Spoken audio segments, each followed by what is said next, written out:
June 30 ಮಂಗಳವಾರದಿಂದ ರಾಜ್ಯದಲ್ಲಿ SIR ಪ್ರಾರಂಭವಾಗುತ್ತೆ. ಈಗಾಗಲೇ SIR ಬಗ್ಗೆ ಹಲವು ಅಭಿಪ್ರಾಯಗಳನ್ನು ನೀವು ಆಲಿಸಿರಬಹುದು, ಓದಿರಬಹುದು. ವಿವಿಧ ರಾಜ್ಯಗಳಲ್ಲಿ ನಡೆದಿರುವ ಎಸ್ಐಆರ್ ನಿಮ್ಮಲ್ಲಿ ನಿಮ್ಮದೇ ಆದ ಅಭಿಪ್ರಾಯಗಳು ಇರಬಹುದು, ಭಯವೂ ಇರಬಹುದು.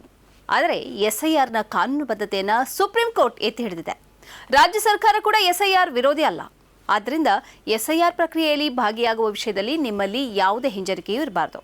ಎಸ್ಐಆರ್ ಪ್ರಕ್ರಿಯೆಯಲ್ಲಿ ಪೂರ್ಣವಾಗಿ ಭಾಗಿಯಾಗಿ ಜೂನ್ 30ರಿಂದ ಜುಲೈ 29ರವರೆಗೆ ರಾಜ್ಯಾದ್ಯಂತ ಈ ಪ್ರಕ್ರಿಯೆ ನಡೆಯುತ್ತೆ. ಜೂನ್ 30ರಿಂದ ಮನೆ ಮನೆಗೆ BLO ಅಥವಾ ಬೂತ್ ಲೆವೆಲ್ ಆಫೀಸರ್ಸ್ ಬರ್ತಾರೆ. ಇವರು ಈಗಾಗಲೇ ನಿಮ್ಮನ್ನು ಸಂಪರ್ಕಿಸಿರಬಹುದು.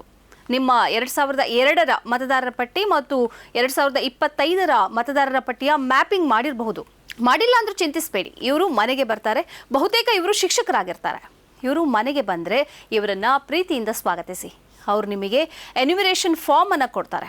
ಅವರನ್ನು ಕೂರಿಸಿ ಮಾತನಾಡಿ, ತುಂಬುವ ಬಗ್ಗೆ ಅವರಲ್ಲಿ ಕೇಳಿ ತಿಳಿದುಕೊಳ್ಳಿ. ಅವ್ರ ಜೊತೆಗೆ ಯಾವುದನ್ನು ಮರೆ ಮಾಡಬೇಡಿ. ಫಾರ್ಮಲ್ಲಿ ತುಂಬುವಾಗಲೂ ಕೂಡ ಯಾವುದನ್ನು ಅಡಗಿಸಿಡಬೇಡಿ. ಅವರು ನಿಮ್ಮ ವಿರೋಧಿಗಳಲ್ಲ, ಸರ್ಕಾರ ನೇಮಿಸಿರುವ ಅಧಿಕಾರಿಗಳು. ಸಾಧ್ಯವಾದರೆ ಅವರಿಗೆ ಚಾ ಕೊಟ್ಟು ಸತ್ಕರಿಸಿ. ಅವರ ಜೊತೆಗೆ ರಾಜಕೀಯ ಪಕ್ಷಗಳ ಕಾರ್ಯಕರ್ತರು ಬರ್ತಾರೆ. ಅವರನ್ನು ಅಷ್ಟೇ ಪ್ರೀತಿಯಿಂದ ನಡೆಸ್ಕೊಳ್ಳಿ. ನಿಮಗೆ ಎನ್ಯುಮರೇಷನ್ ಫಾರ್ಮ್ ಅನ್ನು ಕೊಟ್ಟು ಹೋದ ಬಳಿಕ ಅದನ್ನು ಮರಳಿ ಪಡೆದುಕೊಳ್ಳಲು ಅವ್ರು ಬರ್ತಾರೆ. ನಿಮ್ಮ ಮನೆಗೆ ಬಂದಾಗ ನೀವು ಮನೆಯಲ್ಲಿ ಇಲ್ಲ ಎಂದರೆ ಅವರು ಮತ್ತೆ ಬರ್ತಾರೆ.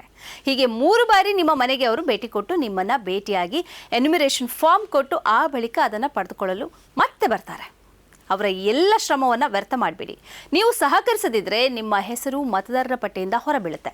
ಆ ಬಳಿಕ ನಿಮ್ಮ ಹೆಸರು ಸೇರ್ಪಡೆಗೊಳಿಸಬೇಕಾದ್ರೆ ಇನ್ನಷ್ಟು ಕಷ್ಟ ಇದೆ. ಆಗಸ್ಟ್ 5ರಂದು ಮತದಾರರ ಪಟ್ಟಿಯ ಮೊದಲ ಡ್ರಾಫ್ಟ್ ಪ್ರಕಟವಾಗ್ತದೆ. ನಂತರ ಆಕ್ಷೇಪಣೆಗಳಿದ್ರೆ, ತಿದ್ದುಪಡಿಗಳಿದ್ರೆ ಅದಕ್ಕೆ ಅವಕಾಶ ಮಾಡಿಕೊಳ್ಳಲಾಗುತ್ತದೆ. ಆ ಬಳಿಕ ಅಂತಿಮ ಪಟ್ಟಿ ಬಿಡುಗಡೆ ಆಗುತ್ತೆ. ಕರಡು ಪಟ್ಟಿಯಲ್ಲಿ ನಿಮ್ಮ ಹೆಸರು ಪ್ರಕಟವಾಗದಿದ್ದರೆ ನಿಮ್ಮ ಹೆಸರನ್ನು ಅಂತಿಮ ಪಟ್ಟಿಯಲ್ಲಿ ಸೇರಿಸೋದಕ್ಕಾಗಿ ದಾಖಲೆಗಳನ್ನು ಸಲ್ಲಿಸಬೇಕಾಗತ್ತೆ. ಅದಕ್ಕೂ ಹೆದರಬೇಕಾಗಿಲ್ಲ. ನಿಮ್ಮಲ್ಲಿ ದಾಖಲೆಗಳು ಇದ್ರೆ ನಿಮ್ಮ ಹೆಸರು ಅಂತಿಮ ಮತದಾರರ ಪಟ್ಟಿಯಿಂದ ಹೊರಬೀಳೋದಿಲ್ಲ. ಚುನಾವಣಾ ಆಯೋಗ 11 ದಾಖಲೆಗಳ ಪಟ್ಟಿಯನ್ನು ನೀಡಿದೆ.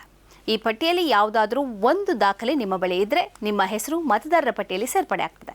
ಈ ದಾಖಲೆ ಪಟ್ಟಿಯಲ್ಲಿ ಆಧಾರ್ ಕಾರ್ಡ್, ರೇಷನ್ ಕಾರ್ಡ್ ಸ್ವತಂತ್ರ ಪುರಾವೆಯಾಗಿ ಪರಿಗಣಿತವಾಗಿಲ್ಲ. ಮುಖ್ಯವಾಗಿ ಜನನ ಪ್ರಮಾಣ ಪತ್ರ, ಪಾಸ್ಪೋರ್ಟ್, SLC ಅಥವಾ ಅದಕ್ಕಿಂತ ಮೇಲಿನ ಶೈಕ್ಷಣಿಕ ಪ್ರಮಾಣ ಪತ್ರ, ವಾಸ್ತವ್ಯ ಸರ್ಟಿಫಿಕೇಟ್, ಜಾತಿ ಪ್ರಮಾಣ ಪತ್ರ, ಫಾರೆಸ್ಟ್ ರೈಟ್ ಸರ್ಟಿಫಿಕೇಟ್, ಮನೆ ಸರ್ಟಿಫಿಕೇಟ್, 1987 ಜುಲೈ 1ಕ್ಕೂ ಮುಂಚಿನ ಯಾವುದೇ ಸರ್ಕಾರಿ bank, post office, LIC, ID card ಇರ್ಬೋದು, ಪೆನ್ಷನ್ ಪೇಮೆಂಟ್ ಆರ್ಡರ್ ಇತ್ಯಾದಿಗಳಲ್ಲಿ ಯಾವುದಾದ್ರೂ ಒಂದು ದಾಖಲೆ ಇದ್ರೂ ನಿಮ್ಮ ಹೆಸರು ಮತದಾರರ ಪಟ್ಟಿಯಿಂದ ತಪ್ಪಿ ಹೋಗೋದಿಲ್ಲ.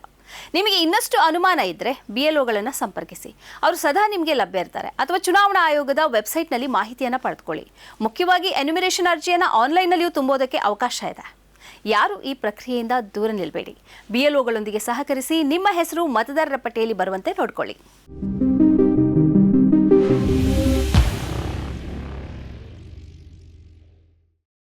ಈ ಕಾರ್ಯಕ್ರಮದ ಪ್ರಾಯೋಜಕರು Gadiyar group of companies, specialised in piling and shoring, engineering consultancy, fire fighting, steel structures, real estate. Office SIT Tower, Silicon Oasis, Dubai, UAE.